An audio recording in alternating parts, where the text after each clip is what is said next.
Okay, Walleyes for Tomorrow, we own 9 what we call portable fish hatcheries or walleye wagons. We've been running these since 1993. It's been a trial and error process. We've learned a lot of things, many things the hard way, but we have our process down now to the point where we can typically see about a 90% hatch from the eggs that we remove from the females and fertilize. Many factors are involved in that. Water temperature fluctuations can kill eggs. You get a snowstorm in the middle of a warm period, say we've had 50, 55, 60 degree weather, and then you get a snowstorm come through, the water temperature drops 20 degrees in a day, and it will influence your hatch. But what we tell people is we don't know how many fish we get from our hatcheries. We really don't. We have no way of judging that.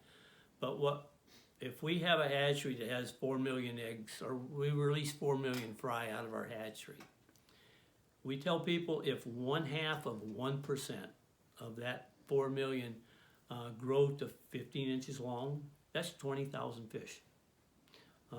In fact, we know that probably doesn't happen because there's not many lakes that we work on that sees a year class that consists of 20,000 of the same size or same year class or age class of fish. So we know that's probably not even true, but our hatcheries do contribute to populations. What we started doing some years ago, we take a fin clip of the males and the females that we use for the sperm and the egg, and we send these up to UW Stevens Point, and they do a genetic analysis of these pairings. We know which female that we use by virtue of her genetic makeup, and the male's the same way. And then after the fact, if we catch some small fish that we hope came out of our hatcheries, we can take a fin clip of those fish and likewise send a clip up to Stevens Point. On Lake Geneva, we ran a hatchery for 5 years.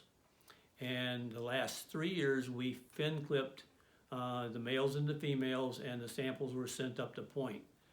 Luke Roefler was the fish biologist there at the time, and sometime later, he ran a survey, and in the course of doing the survey, he did that. He clipped the small walleye that he thought might have come out of our hatchery, and lo and behold, 65% of the small walleyes that he sampled were genetically linked to the fish that we use to stock our hatchery.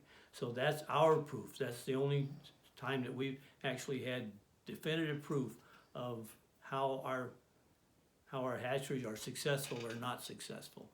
But we have other successes that people call anecdotal, and I don't like that word, because when the fish are in the water and we're seeing them year after year, and we're seeing successive year classes where we didn't see them before, because when we bring the fish in, we measure every fish, and over time we can see the population size distribution shift after our hatcheries have been in operation. Shawano Lake is a great example of that. We've now been there for 10 years, and this year they had 16-inch females that were sexually mature, and we've removed eggs from them actually.